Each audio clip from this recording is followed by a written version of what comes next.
how's it going? Good evening, everyone. I am so glad you're all here joining me. I have Dip in the background. I have Dot under my feet. It's going to be a great night. I have changed my titling mechanics, and I bet you $1 that you guys are going to see me a lot more now because I finally figured out how to stay monetized on YouTube. But before we start, I want to show you guys this tweet from Spike Cohen, whom I love and appreciate. He says, the three biggest arguments on Twitter currently seem to be whether or not a photo of white people having dinner in Idaho is racist, whether or not a movie star lady is attractive, whether or not a woman who gets married after 25 is allowed to call herself traditional. I want you to read those three things again and then consider the fact that there's a whole world out there filled with grass and sunshine and people who will at least pretend not to be unhinged if you're standing in front of them. If you are spending more than an hour or so a day on social media and it's not because your job requires it or something, I encourage you to consider spending less time on it for your own well-being. Love y'all. Thank you very much, Spike. That is much appreciated and very timely. It is true that all of these things are simultaneously both culturally relevant and also very distracting and unimportant. So we'll see what happens. I hope that more people are committed to getting outdoors. I love going outside with Dot. We always see strange animals. Oh, I bet you guys will get to see them fight in the background. They love to spar. They're about the same size now. I think they weigh the same amount. You can see Dip's tail going there. That means he's really annoyed with Dot. She's very curious, and he doesn't like the whole puppy vibe of being curious and nosy and annoying, and I'm probably going to have to get Andy to come in and check on them before too long here. But I wanted to open also with some other really good news. This is exciting. I personally am very excited about this. You probably know why already. PublicSq launches Every Life, a wholly owned subsidiary and pro-life baby brand from Palm Beach, Florida, which is coincidentally right next door to where I live.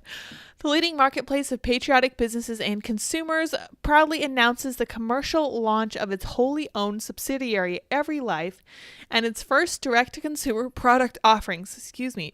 I promised myself I wasn't going to get hiccups tonight, but I have no control over that, apparently, unfortunately.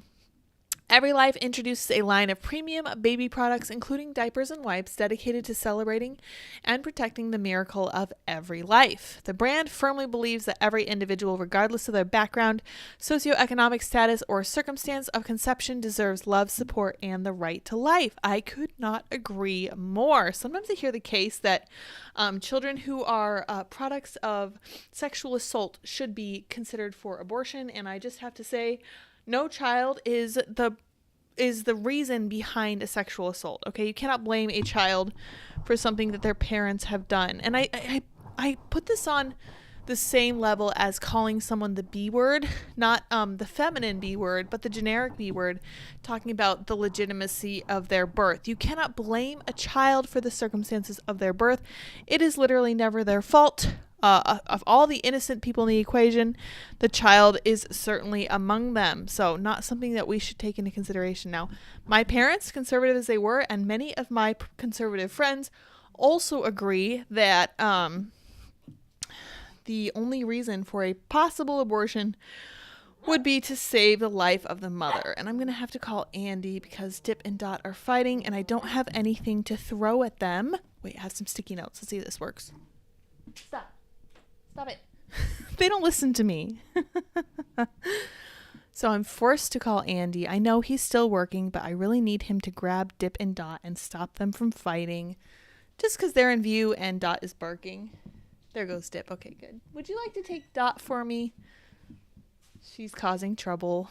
I know you're still working. Thank you, dear. Appreciate you. Thank you. Just like that, both the pets have vanished. Anyway, I wanted to say I'm so excited about this company because, first of all, we love and use PublicSq as often as we can. And second of all, Andy works with them. And third of all, we're going to have a baby in October. So this is perfect timing for us. So the other exciting thing PublicSq is doing lately, what am I looking at here? This isn't right. I pulled up a story about PublicSq. Yes, Amazon's anti-woke alternative prepares to ring the bell on the New York Stock Exchange. Platform for the Forgotten American, backed by Trump Jr., lays out how it will bring in shoppers that hate corporations. So not only is Trump Jr. behind it, so is Blake Masters, and I think that's pretty darn cool. I'm glad these guys can see which way the wind is blowing. PublicSq has tried to match conservative shoppers with like-minded businesses. The company has drawn in conservative heavyweights. PublicSq leadership is set to ring the bell on the New York Stock Exchange to take the company public officially on July 20th. I could not be more excited. It's part of the reason that we're down here now. Here's Michael from his LinkedIn picture. We love Michael Cipher and his family, his little growing family, just like ours. It's wonderful. And here's their Instagram post about Every Life. Very exciting stuff, and I'm so glad that the Daily Mail is pointing people toward them. They're doing really great stuff. They have active consumer members. They've gone from 11,000 to over 1 million. Total businesses from less than 400 to over 55,000. Average daily unique sessions from 89,000 to 309,000. So that is per day. Over, it looks like just a few months. That's crazy. Something like 4 months. That's wild. So they're really growing at an exponential rate. Could not be prouder of them. They are doing wonderful things. Michael was actually on Timcast IRL just the other day. If you haven't seen that episode, go check it out. He has a great message and they are doing good things. That's why Andy works there, because we firmly believe in their message. So I have to let you guys in on a little secret.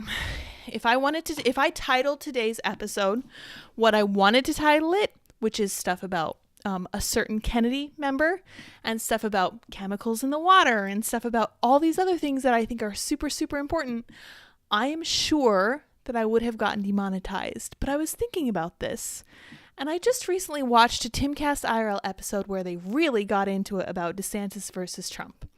And Tim made the fully unfounded allegation that vitriol is coming from DeSantis supporters. Now, I have to be fully honest with you guys. I have never had anyone on the internet try to go out and find lewd images of me before Trump supporters. So if you want to talk about vitriol, I can talk about vitriol and which side it's coming from. Laura Loomer recently said that stay-at-home mothers are devoid of purpose and lack true meaning, and the only real engagement that a woman could and should have with the world is, like her, a job, business, career, that kind of thing. Very feminist sounding. I have watched these influencers lie repeatedly. They are constantly being fact-checked, and I think it's kind of funny, but at the same time, it just feels like so much more from the left. It's just disappointing. It's tiring. I want to call it out. And I think that a great way to stay monetized and engaged on YouTube is to point out the discord that's being sown on the right, because it makes sense to me that YouTube would want to monetize that. Now, knowing what I know about YouTube, we'll see if it works. I'm probably going to try it for a week or so and see what happens. I'm just kind of curious at this point. I don't really want to sow discord on the right. I would love for us to come together and stop throwing lies at each other. I would love for us to not be vitriolic to each other, and I would love for us to all just get along, but I don't see that happening. So, because that's the case on YouTube, we'll see what happens. I'm really curious. Join me in this little experiment. I just don't like the dishonesty that I've been seeing coming from the Trump influencers. Trump himself, whatever, he's made an unforced error recently, and we are going to talk about that. I think that if you're going to support Trump, you need to call him out when he makes these mistakes, because someone needs to. Trump's in a position where I feel like he doesn't have people around him who are fully supporting him, because when you fully support someone, you are willing to tell them when they're wrong, and you're willing to tell them to stop when they're making mistakes. I feel like he doesn't have that, and I think he needs that, and I think it's going to affect him going into 2024. And because I really, really want conservatives and Republicans to win in 2024, I hope that he gets someone like that in his life.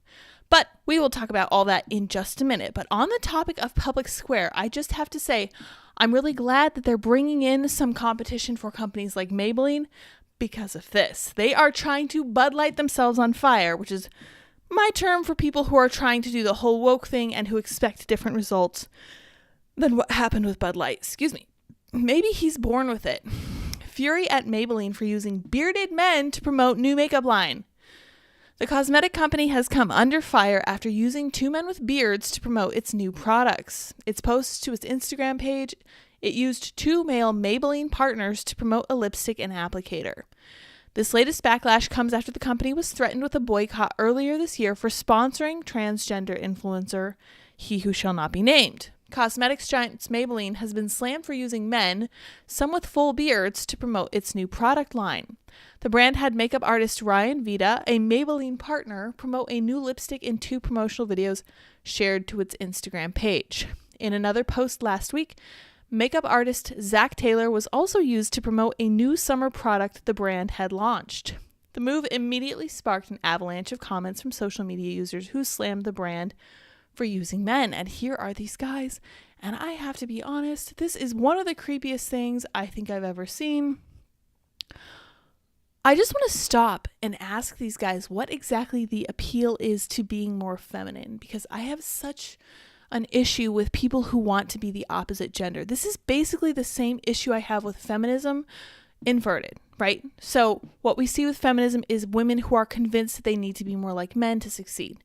Here we have men who are acting more like women because they've been told that's what they need to do to succeed in this current upside down world. And that's exactly what they're doing. And they're partnering with these huge companies and they're getting lots of money for it. And this is what the trans influencer was doing too. They do it because it gives them money. They do it because it gives them clout. They do it because this is where the culture is going. We are lying to men just like we lied to women, and it's not going to work any better for them than it did when we tried it on women. Yikes. Yeah, so the company is facing a backlash after sponsoring these two, and I can see why. Holy cow.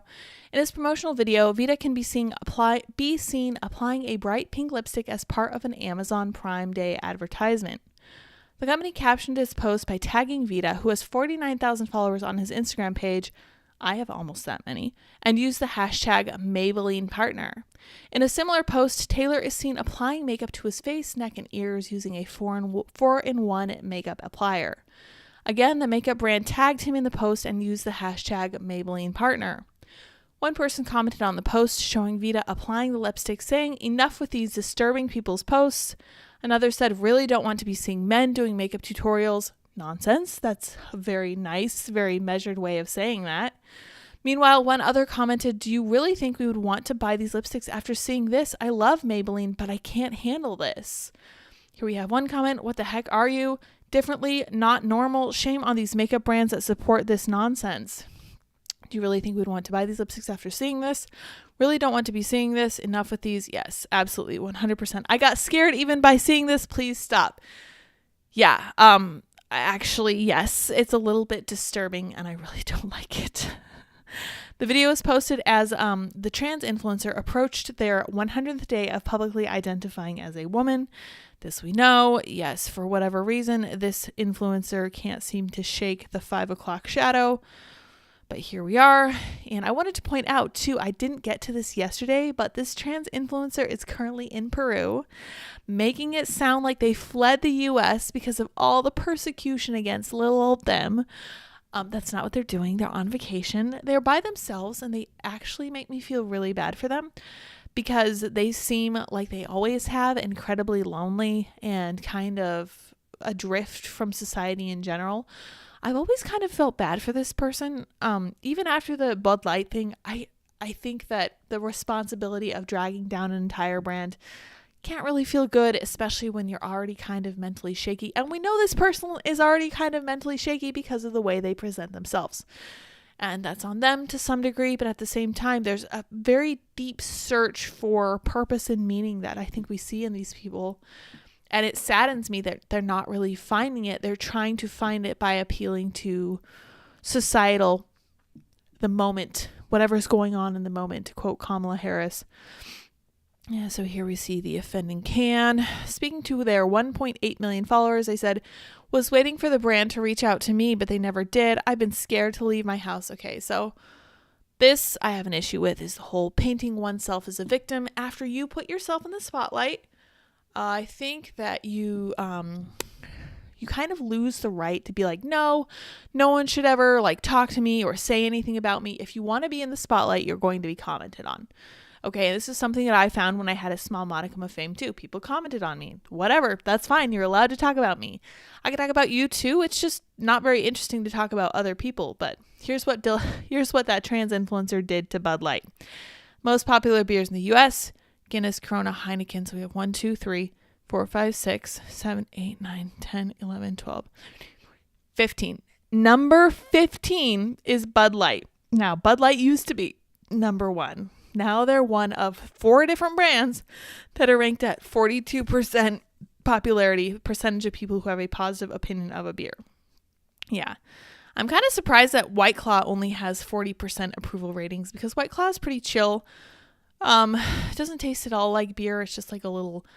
I like the fact that it was low in sugar when I would drink. Sometimes I would drink White Claw just like as a substitute for beer because it's very, very light flavored and very low in sugar. And I like that about it. But I hope that Maybelline just Bud Lighted itself out of existence. There are so many other companies that you can use that do not hate your principles, and you can find them on the PublicSq HERE app. And I'm sure that Andy is in the chat or will be soon talking about all the different ways that you can connect with them because they are doing great things over there.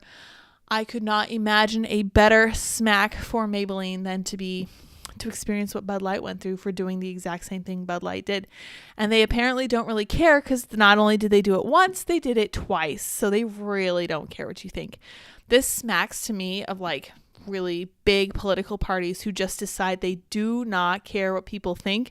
They're going to do whatever they want anyway, just because they're big and they're not really being held accountable by anyone. And it doesn't work very well. It's not going to work very well for the GOP or the Democrats in 2024, I don't think. And it's certainly not working well right now for Bud Light. We'll see what happens with Maybelline. Just know that about Maybelline, guys. If you have ladies in your lives, let them know Maybelline is probably not their brand anymore. Trust me, too. There are much better brands out there. I use a brand of makeup that is very clean, very free of all the different chemicals, all the stuff that's going to turn the frogs gay or whatever.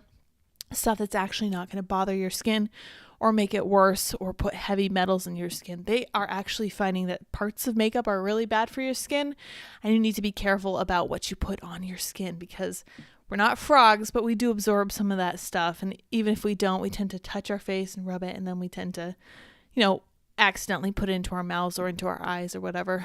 But let's talk about the title of the video from the Miami Herald. Miami politics and Miami media is kind of interesting. Florida media is kind of interesting because they're constantly in concern over the beaches because they're such a big tourist draw, I'm sure. And they're constantly freaking out about the conservative leadership in the state right now, which is funny because Florida Democrats are just like absolutely obliterated. In the last election, DeSantis swept the floor with them. Counties that had not gone red for decades and decades went red in a landslide. I don't know why I keep wanting to say went blue. They went red because people really, really liked DeSantis and they liked what he was doing. He was incredibly popular. So here he is, and the Miami Herald gives us this hyperbolic headline: DeSantis taunts Trump over debate participation. Nobody is entitled to this nomination. I agree. Nobody is entitled to the nomination. The other thing that I will mention in this instance, Trump is saying that he doesn't need to debate because he has such wonderful poll numbers. Well, when you put Biden next to his next closest competitor in the Democratic Party, Biden has better poll numbers than Trump does.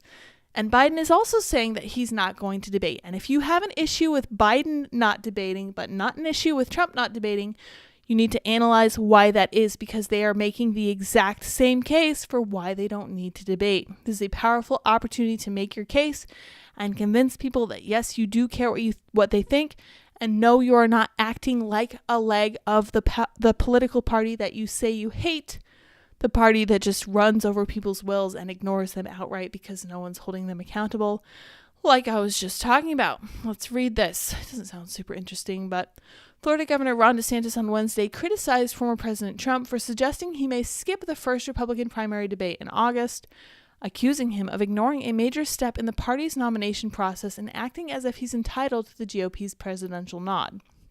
He's not. Nobody's entitled to this nomination. You have got to earn the nomination, and doing things like these debates are important parts of the process, he told a conservative radio show host Howie Carr in an interview. I will be in Milwaukee for the first debate, and I will be at all of the debates. Even more problematic, DeSantis said, is that Trump would miss out on the debate after losing to President Joe Biden in 2020, arguing that the former president needs to work to earn back the GOP nomination and not take it for granted. If this were anyone else, I don't think that there would be absolutely any conversation about this at all from the right. I think that everyone would agree. If you lost the previous election, you need to get out there and prove your case. You need to fight your opponent, not your next best competitor in your own party. This idea that he's entitled to this, I just totally reject, especially given that we have Biden-Trump in 2020 and Biden's president. The idea that he's just entitled after that just doesn't make any sense. Trump and his allies have repeatedly dangled the possibility that he won't participate in the first Republican primary debate, given his outsized lead in most national and state level polling. The debate is scheduled to take place in Milwaukee, Wisconsin on August 23rd. Stephen Chung, a spokesperson for Trump's campaign, snapped back at DeSantis' criticism, saying that the Florida governor should focus on his own flailing campaign rife with internal conflict and subversion among his closest supporters. I will still be waiting patiently to see evidence of this, because next we are going to examine Trump's unforced error in Iowa that cost him an endorsement. Instead of throwing a temper tantrum because he is losing so badly, if you would like temper tantrums, I will refer you to Donald Trump's Truth Social, where he uses a lot of caps lock. Trump has faced at least some pressure to show up to the debate. In addition to DeSantis' remarks on Wednesday, another 2024 GOP presidential candidate, former New Jersey Governor Chris Christie, suggested Trump is cowardly for refusing to commit to the debate. And I don't know if that's fair analysis, but let's see why he says that. Donnie, you got so much to say. Why don't you say it directly to my face on the debate stage, he tweeted. Or are you a coward? Oh my, fighting words. Exactly who will be allowed to participate in the debate remains an open question. The Republican National Committee has imposed a list of requirements around fundraising and polling that candidates must meet in order to make the debate stage. Once the candidates meet these requirements, they'll also have to sign a pledge to support the eventual Republican nominee. Interesting. Well, that is fascinating. Let's see how Trump is doing over in Iowa. Trump loses Iowa endorsement to DeSantis following Hawkeye state missteps. Now, what missteps did he make? Let's read more. An Iowa state senator has flipped his endorsement from former President Trump to Governor Ron DeSantis in the wake of two recent blunders by the former president. State Senator Jeff Reichman, a Republican, announced the move on Thursday. Iowa Republicans must be united if we are going to take our country back and reverse Joe Biden's failures. Yes, absolutely. Governor DeSantis has achieved the same type of common sense policy victories in Florida as we have in Iowa under Governor Kim Reynolds, and he will deliver historic success for the conservative movement as the president as well. Trump campaign spokesman Stephen Chung, oh great, we just got to read a quote from this dude earlier, said in a statement, "There is no room for weak-kneed and lily-livered people on Team Trump." Did you just call the guy who was formerly endorsing President Trump weak-kneed and lily-livered? Because it's awfully strong to call someone who was 2 seconds ago endorsing your guy. I'm just saying. Flailing campaign, blah, blah, blah. In response, DeSantis campaign spokesman Andrew Romero said Trump is losing steam in Iowa. His failing campaign is lashing out at former supporters. Sad. The mention of Governor Kim Reynolds in Reichman's endorsement is notable, as Trump recently earned criticism for calling her out on social media. That would be Truth Social. This would be the source of his own personal temper tantrums, where he has a lot of all-cap statements. Unhappy with her choice to remain neutral during the campaign season leading up to the Iowa caucuses. Republican leaders in the state expressed disappointment in the apparent rift between Reynolds and Trump. The governor is well liked among Republicans in the state, much, I would add, like DeSantis is in Florida. And while Trump maintains a strong lead in the primary race nationally, some strategists don't think Iowans will take kindly to the attack on Reynolds. News broke earlier this week that Trump would additionally be absent from a prominent event for evangelicals in Iowa, the Family Leadership Summit, which is taking place on Friday. The Trump campaign attributed this to a scheduling conflict. He's also not going to the Blazes event or debating, so I don't think that's likely to be true at all. He will be speaking Saturday evening at a Turning Point Action event in Florida. That's right down the road from us too. The campaign offered to send Senator J.D. Vance in Trump's place, but because the summit does not accept surrogates, it declined. GOP leaders and strategists in the state were initially unsure of whether news of Trump's feud with Reynolds would make its way to everyday Republican voters, but some indicated that if it did, voters would not be pleased. It appears Trump's actions in Iowa will likely remain in the news throughout the state, but remains to be seen if this will shake his lead in the polls. And I just want to emphasize again, speaking of polls, it is July 2023. This election is not happening for over a year. We have no idea what's going to happen. Trump could have a heart attack tomorrow. He is, after all, either 74 or 76 years old. Again, I cannot emphasize this enough, only 4 years younger than Joe Biden. He could be dead by the time the election rolls around. We don't know what's going to happen. Ron DeSantis could have a heart attack tomorrow. Who knows? Who knows? It's too early to tell. I'm just pointing out. I just want to clarify the disparities between what DeSantis is saying and what is going on in the Trump campaign here. So let me put this user in timeout because that is not interesting dialogue. It's just a bunch of numbers from a person with a very rude username. All right, cool. I am my own mod because, as I said, Andy is still working this evening. All right, you guys, let's turn our attention toward the actual pressing issues in this country. Biden's HHS secretary dismisses claims the agency lost tens of thousands of migrant children as, quote, misrepresentation. Andy did not erase that guy. I did. That was all me. I took a break out from my talking to make that happen because why would you just spam a bunch of numbers? That's dumb and weird. Department of Health and Human Services Secretary Xavier Becerra dismissed a previous report by the New York Times. This was not the Washington Examiner. This was not the Daily Caller that said this. This was the New York Times that asserted that his agency lost track of thousands of migrant children as a misrepresentation during an NALEO Educational Fund conference Thursday. The New York Times reported in February that Health and Human Services could not reach more than 85,000 migrant children a month after releasing them to sponsors in the U.S. interior over the course of the last 2 years. Becerra refuted that premise of saying that it wrongly blamed HHS for the issue. Okay, so it happened, but it wasn't my fault. What a way to take ownership and responsibility. That's what we want to see from our leaders. Let's retweet Andy real fast. Oh no, it's me. He just tweeted from my account. I can't retweet it. That's not it. That's not what we want. Where did it go? There we go. Trad Queen Story Hour with SourPatchLyds is live. If you had a choice between two diaper companies, all other factors being equal, which one would you buy from? A, pro-choice diaper brand, Skull and Crossbones, and B, pro-life diaper brand. For sure. This was actually really interesting to me to learn. This is something that I noticed when I was just looking at my Instagram when I was first pregnant. I hadn't really told anyone yet.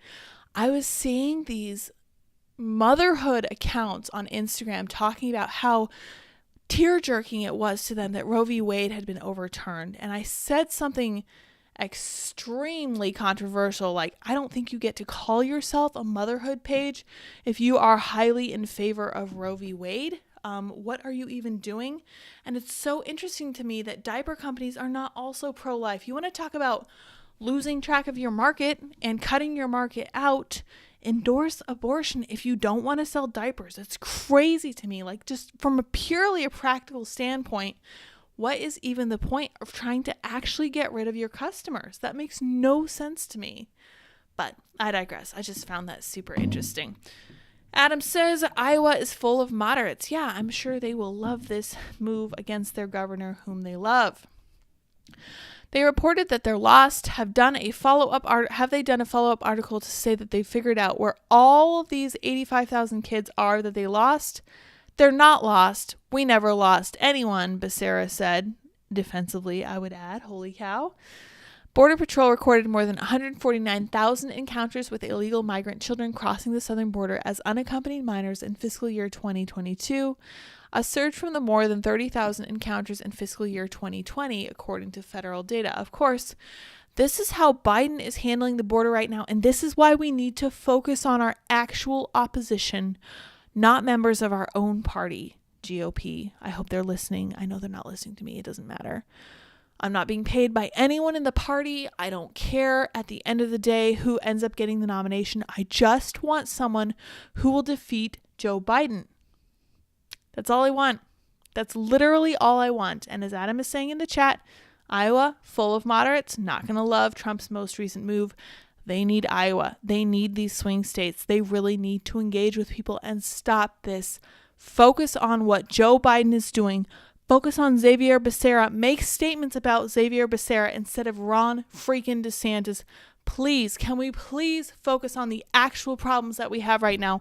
Because this is what we're going to get 4 more years of if we can't figure out our priorities. The New York Times report highlighted how many of the children released by HHS to sponsors in the country are ending up in the hands of employers, exploiting them to work under inhumane conditions in factories for well-known snack companies. The report was based on conversations with more than 100 child migrant workers across 20 states. What the reporter said is that we lost those kids because they didn't respond to the phone call, which is a misrepresentation. It's unfortunate because it loses focus on the fact that these kids, to the degree that they are being rescued or forced to work, are being violated. Their rights are being violated by these employers. And so reports send everybody off to HHS where the culprits. Here are the folks that are employing these kids in violation of the law. That doesn't even make sense, but thank you, Xavier. I expect nothing less from representatives of the Biden administration. And I just have to say, when I read about this, I was very disturbed given what we've just been seeing in The Sound of Freedom. I really don't like the idea of almost 100,000 children vanishing into the ether for any reason. I have a really big problem with that. And I wish that the Biden administration had never allowed this to happen. I wish that the Biden administration were taking responsibility for this. And I really desperately wish that the GOP were focusing in and pointing out the actual issues that we have in this country right now instead of sniping at each other. Very short-sighted. But speaking of short-sighted, I do have good news on the Bill Gates front. Bill Gates disagrees with Elon Musk's AI pause, believes tax consequences won't be as, quote, grim as anticipated. That is good news. I am so glad that we have good news from Bill Gates, who disagrees with Elon Musk and says that AI is not as big a threat as he thinks it is. Aren't you guys? Yeah, I'm stoked for the future. Here we go. Microsoft founder Bill Gates advocated against a pause on artificial intelligence development as proposed by billionaire Twitter owner Elon Musk and others in a recent blog post. Gates wrote that society should refrain from attempting to halt the advancement of AI, seeming to reference a pause on experiments that technologists such as Elon Musk have called for, according to blog posts he published. Excuse my hiccups again. Further, he countered common predictions regarding the future impact of AI, asserting that it will not be as grim or as rosy as portrayed by some. The risks of AI are real and they can seem overwhelming, but the best reason to believe we can manage them is that we've done it before. History shows it's possible to solve challenges created by new technologies, and if government and the private sector do their parts, we can do it again. All right, so all the quote tweets are saying, now shut up, insert this microchip, get my malaria vaccine, and eat my fake meat. Yeah, people don't really like Bill Gates. And he did turn off comments on this post because he doesn't want any kind of negative feedback. So let's look at this next article. CEO fires 90% of support staff and replaces them with AI chatbot, saying it was tough but necessary and results are more efficient. So we already know that Bill Gates does not care about the little guy. We already know that he is in it for his own ends. We'll put it that way. And it's pretty clear at this point that there's almost nothing he won't do to try to get ahead because money is his ultimate, basically his god. The chief executive of an Indian tech startup has laid off 90% of the company's support staff in favor of a chatbot powered by artificial intelligence. Sumit Shah, founder and CEO of Bangalore-based e-commerce company Dukan, said that the bot, which was built by one of the firm's data scientists, could respond to initial queries instantly, compared to staff taking an average of 1 minute and 44 seconds. So he is running a tight ship over there because 1 minute and 44 seconds is nothing. Shah, who founded the company in 2020, said the layoffs were tough but necessary during a time many others in the tech industry and elsewhere are unsure about their job securities and as AI's presence grows. Yeah. The time taken to resolve a customer's issue also apparently dropped by almost 98% on average when using the chatbot, from 2 hours and 13 minutes to 3 minutes and 12 seconds. His company's move is just a small part of the global trend toward AI, which has seen plenty of other job losses. Yeah, so again, Bill Gates really doesn't care about all the people being functionally replaced by this technology right now. He says we don't really need to worry about this. This is going to be great. Don't even sweat it. It's going to be cool. It'll be fine. You can trust me. I'm Bill Gates. I helped put together that super cool vaccine for COVID, and everything's going to be just fine now as it was then. So, very trustworthy.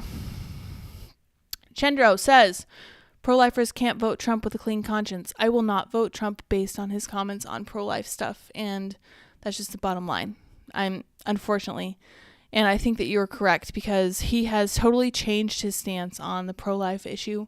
He says that abortion bans are not a winning issue. He insulted Florida's decision to push through a 6-week abortion ban, and I will tell you right now, I'm very glad that he installed judges on the Supreme Court who were able to help overturn Roe v. Wade, but if we had had any other conservative president, the exact same effect would have occurred because of RBG dying when she did.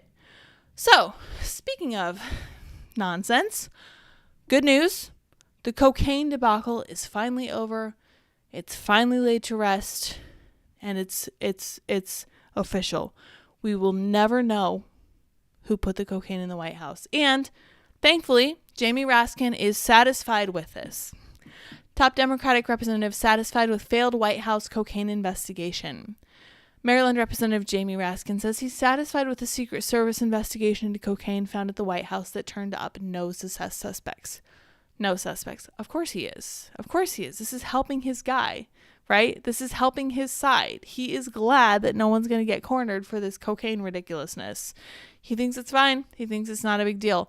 And I saw people complaining about why we're still talking about the cocaine thing, but as far as I'm concerned, it's not about the cocaine. It's about what it means that they are choosing not to find out who did this. I saw a tweet earlier today that I was showing Andy where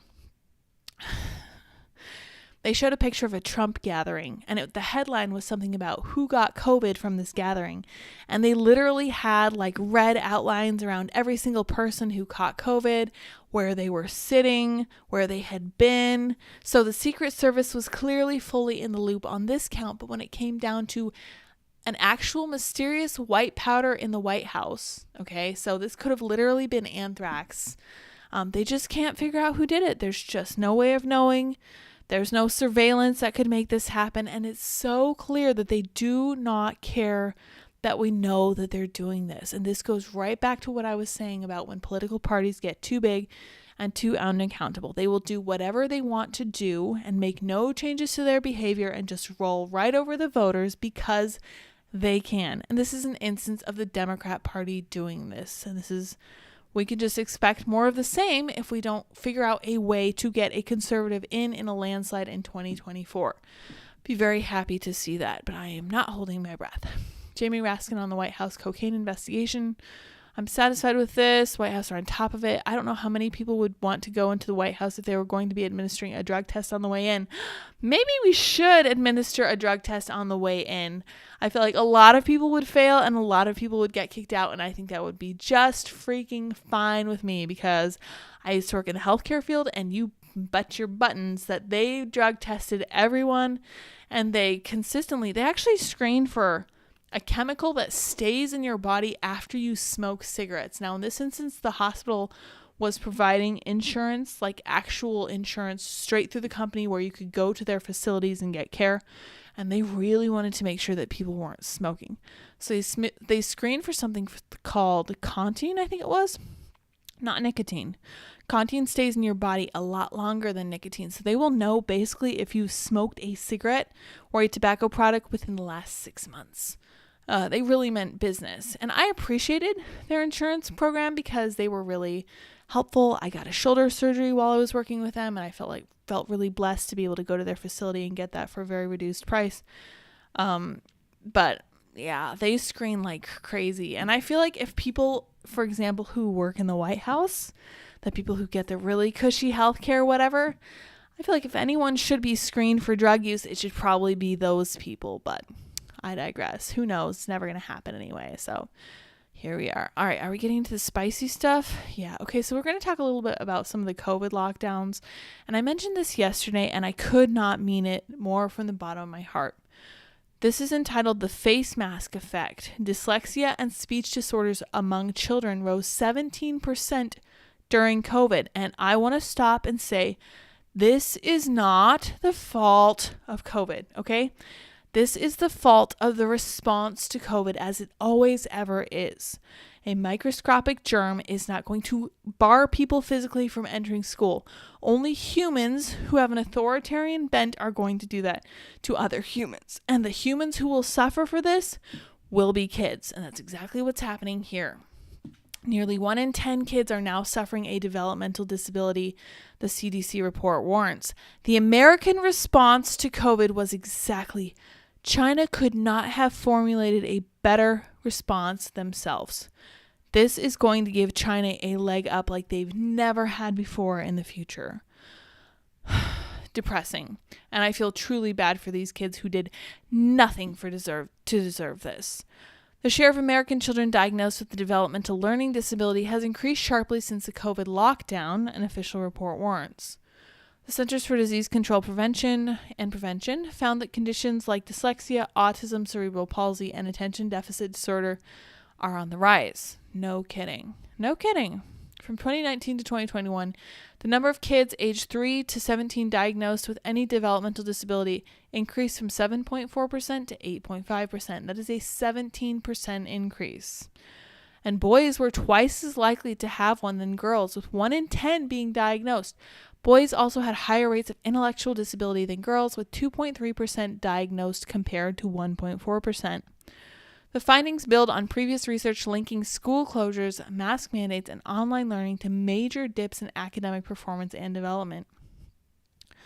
Prevalence of children aged 3 to 17 ever diagnosed with selected developmental disabilities by year. Here we have. So this year's 2019, 2020, 2021. These are all up except overall intellectual disabilities and autism spectrum disorder, although they were all very, very high in 2020. Not at all surprising. When you put children in a position where during their most formative years, they cannot see the way that someone's lips form words, I don't think most people grasp how significant that is. We've never put children in a situation like that before, ever. And this fallout is not shocking. We have done our own children such an incredible disservice that I think we will be paying for this probably for the next century, maybe, to estimate conservatively. I feel so incredibly bad for these children. It is not their fault in any way. And I know that this is going to affect the way the U.S. works as a whole, and it's just soul-crushing. If you care at all about the future of our country, and if you care more seriously about the future of our actual children, you will find this incredibly concerning too. But I don't know what to do about this now. Yeah, here we see lockdown babies take longer to reach 4 developmental milestones. 1 definite word, finger pointing, waving goodbye, standing alone, made no difference. Sidestep, same. Crawl, same. Stacking bricks, way down. And then this other stuff wasn't affected. So speaking a first word was affected for lockdown babies, and I'm willing to bet that that was at least partly because of the use of masks. Finger pointing, probably similarly, and then waving. This is so interesting, the way these things happen. I actually would really like to talk to somebody who is like a developmental psychologist who looks at this kind of stuff, because this stuff is so important and it's going to keep affecting us until we figure out how we failed so badly and how to make it right. I don't know if we can make it right. I wish we could, but I'm optimistic that all the people who started homeschooling during the pandemic will continue to do so now and help things stay good for their families. So let's look at this next one. We're going with kind of a theme here. I don't know how I'm going to be able to tie it together, but bear with me here. FDA approves first ever over-the-counter birth control pill for early 2024 rollout amid fierce division over abortion access. Progestin-only pill prevents unwanted pregnancy about 94% of the time. The fight for an OTC pill reached boiling point last year when Roe was overturned. Food and Drug Administration has approved, blah, blah, blah. Medical experts and activists have been pushing for the approval, have argued its availability over the counter opens the door for young women, as well as poor women who may not have the necessary time or resources to see a doctor for a prescription. I first started birth control when I was 19 years old. I earned less than $20,000 a year. I worked many, many hours a week, and I still found time to make it happen. Whether that was right or wrong doesn't really matter. That was just the case for me. I was very young and I was very poor, and I still found the time between 12-hour shifts on my feet to go and see a doctor and tell them that I thought that this was important because I felt that I was not in the right place in my life to have a child. Fine. As far as I was concerned, that was at the time, I thought, the most responsible thing that I could do. I actually also wanted to have my tubes tied when I was 20 something. And the doctor literally told me, she was like, you are too young. I'm not doing this for you. And it's going to be hard for you to find a doctor who will. Of course, now I'm unbelievably grateful, very, very glad that there was a doctor out there who would say to me, no, you're too young. This is a bad decision for you to make now. But I want to emphasize to people that the people who think that kids who are 14 and 13 can make choices about whether they want to have children are wrong. Because even in my 20s, I did not know for sure if I wanted to have children. I understand now how incredibly important it is, but the emphasis had not been driven home to me enough, and I had not seen the world enough to recognize how important it is to have children and how important it is for women to be mothers. Well, let's see a little bit more. March for Life, the organization behind an annual event in which thousands of pro-life activists descend on Washington, D.C. for an anti-abortion demonstration, argued for many years that hormonal birth control caused abortion. That is an interesting case to make. Fascinating. They call birth control, vaginal rings, and other forms of contraception abortive fashions. I'm not sure about that. From my understanding, the birth control pill prevents the mechanisms of pregnancy from operating at all. In fact, when I was using birth control, I did not have the evidence of ovulation at all for myself for almost a decade. I thought it was great because no girl really appreciates menarche, I think it's called. Sounds like anarchy, right? Feels like anarchy when you're a girl, but it's wild and crazy. And then there have been a lot of lady activists on the right who have been talking about how bad birth control is for you. And from my understanding, you actually you increase your risks of certain kinds of cancer. They actually found in a gigantic study in the UK, and they dropped a lot of their prescription of the pill because of that. This is interesting too. Another thing that we do know is that birth control use can affect how you choose your partners. Birth control pill comes with many side effects. One that is not discussed often is changes in sexual preference. Studies in the UK suggest the pill can alter sexuality. Interesting. We're going to talk about some other things that alter sexuality as we move on that I didn't want to put in the title so that you guys could see it in conjunction with the dear YouTube algorithm. So let's peek over here. I just wanted to touch on this one. Not going to say a lot. The EU is looking into Wegovy and Ozempic because it is causing suicidal thoughts. Now, people jumped on these drugs because they help you lose weight. And I just want to say, we just found out that taking too much Tylenol can be incredibly bad for you. It can actually lead to horrible things for your child too, which is part of the reason that I officially no longer take pain pills. For the first part of my pregnancy, I felt that I had to because I had various aches and pains that I couldn't deal with very well, but the more I read about the one pill that you're allowed to take for pain during pregnancy, the more I was like, nope, no more of this, no Tylenol. I don't want it to affect my kid. So we prescribe birth control and antidepressants. We pass them out like candy, like it's no big deal. We have this one coming over the counter and we think it's fine and dandy. It's not. We don't know the full scope of the side effects, and we need to know that before we hand them out like candy. All right, so let's talk about this because we're delving into murky waters here, and you're going to see where I'm going with this one in just a minute, and this is why I did not put this in the title. 2 North Carolina counties with the most toxic tap water in the U.S., an explosion of cancer, miscarriage, and disease. Chemical factory has been dumping forever chemicals into the drinking water since the 1980s. So how bad is your area? Interesting.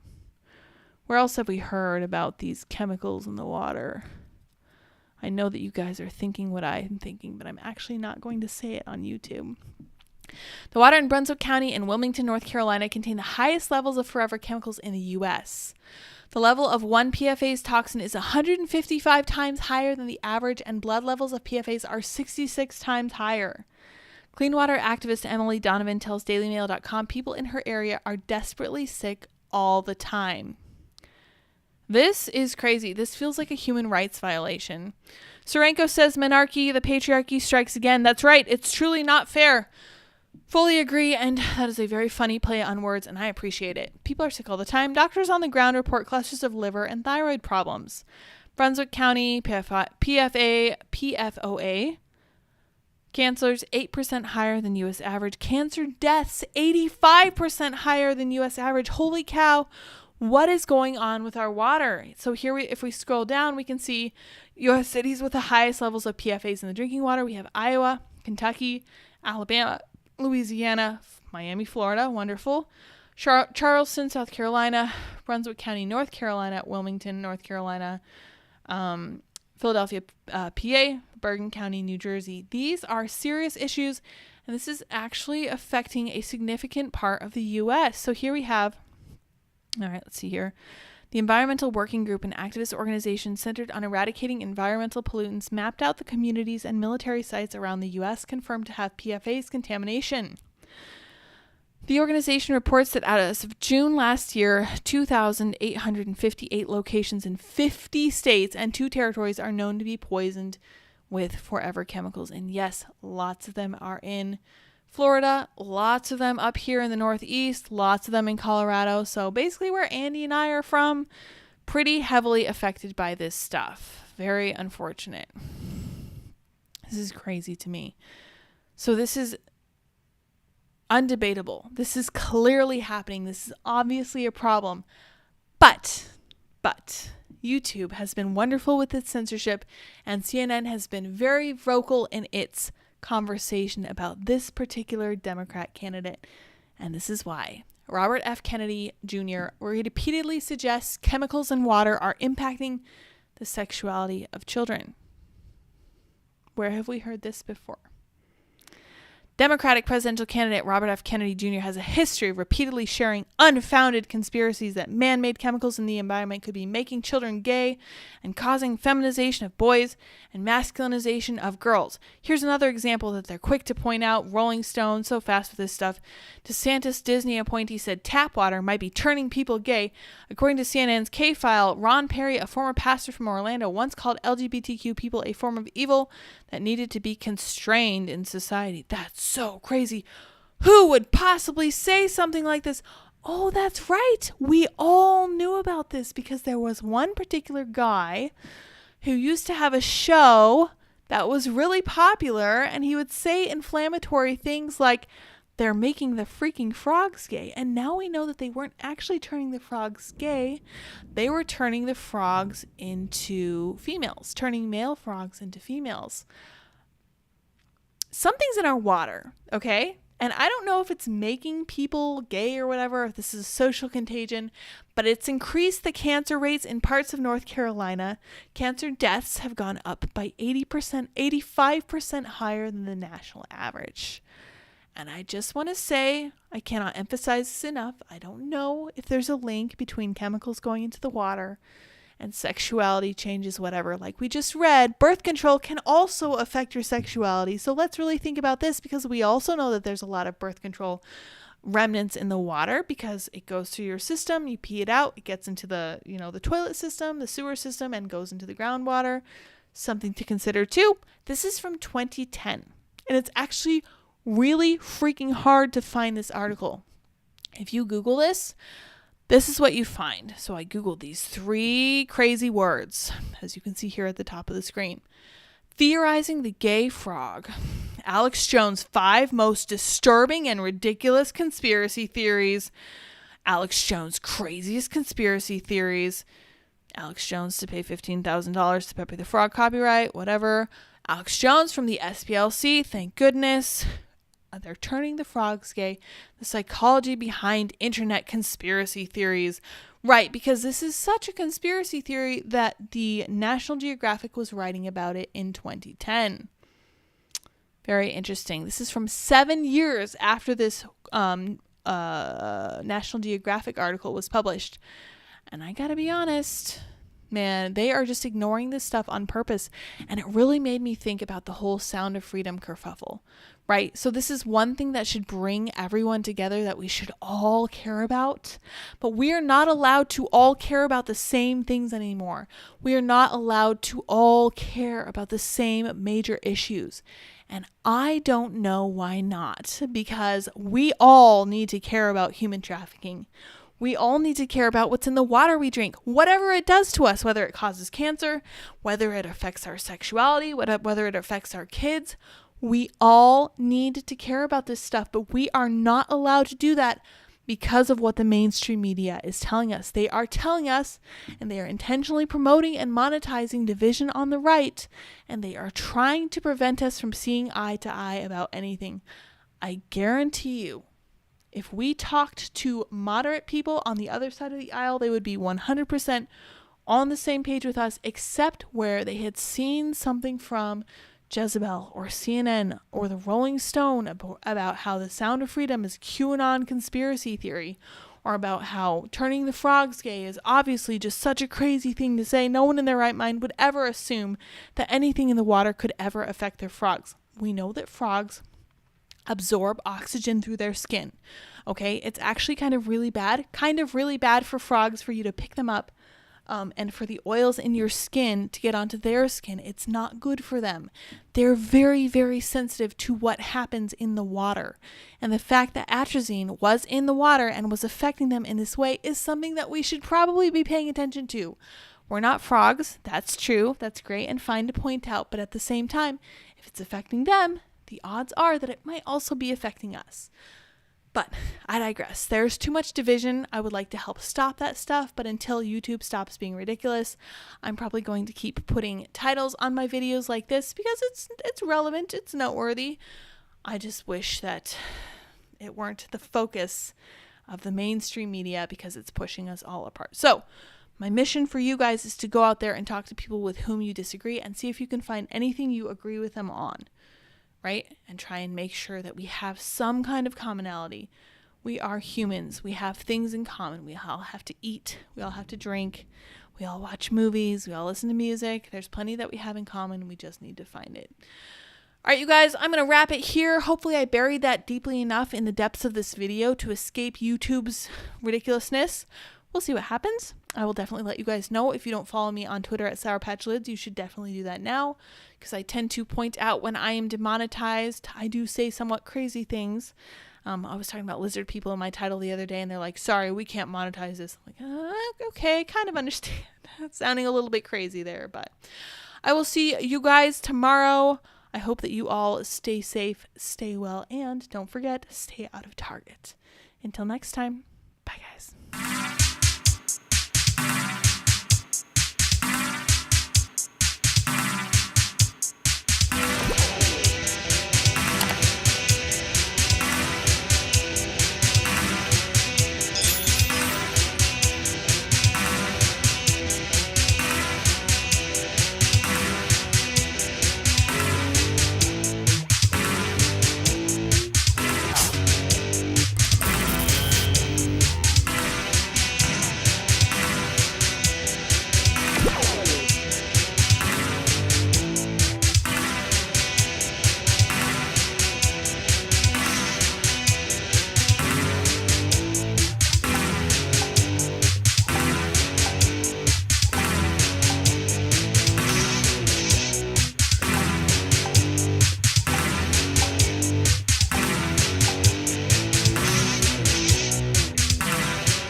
How's it going?